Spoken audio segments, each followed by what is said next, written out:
Christian Horn and the Collapse of Time, Season 2, Episode 23 of the Twilight Zone, 100 yards over the rim. The year is 1847. A small wagon train sits stranded in the New Mexico desert. Dust and desperation fill the air. The dream of California has become a mirage of hope against starvation. Only one traveler still believes. His name is Christian Horn. The name is no accident. Christian, symbol of the Christ idea. Horn, the proclamation of awakening. Everyone else pleads to turn back. Let's go back, they say. That is the ego's chorus through all of time. But Christian refuses. He knows that 1 mile back is death. He looks to the horizon and says, "I'm going over that rim, about 100 yards. The rim is not terrain. It is the edge of belief. 100 yards over the rim is the mind crossing from fear to faith." In A Course in Miracles, the separation is called a tiny mad idea that was instantly corrected. Christian's walk is that correction in symbolic form. He goes in search of water and finds himself in 1961. A black road underfoot, telephone poles like metal trees, a truck roaring past like a beast from another dream. Everything he sees is his own projection of future form. He has stepped out of the past, but not yet beyond time. The ego's world is always a future version of the same era. Joe and Mary Lou appear, symbols of the Holy Spirit's gentleness in ordinary form. They offer him water, rest, and penicillin. Water is truth. Penicillin is forgiveness. Both purify the infection of separation. Christian drops his rifle but keeps the medicine. That is the holy instant made visible. The moment defense is replaced with healing. He realizes that his journey was never about distance. It was about a decision to trust.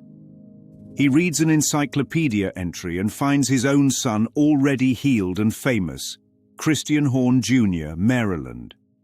The future is accomplished because the son was never sick. Revelation dawns. He was sent not to change time, but to remember its end. The Course says, "The time you give to the Holy Spirit is given to him for you."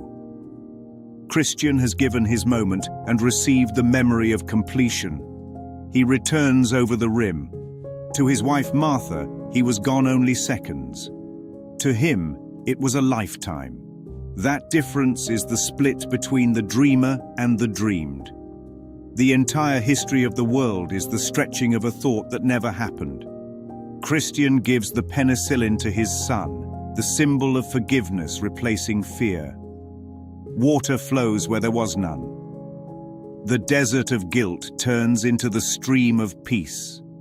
He leads the wagons forward, no longer toward California, but toward remembrance. Back at the café, Joe and the sheriff find his gun, aged a century in seconds. The weapon is a rusted relic because attack exists only in time. Christian keeps no proof, only purpose. He knows he was never separated from love. Rod Serling's closing lines seal the parable. Mr. Christian Horn, one of the hearty breed of men who headed west, after a brief detour through the Twilight Zone. That detour is the world itself, the dream of separation and its loop of suffering. The rim is the edge of perception. Crossing it is awakening.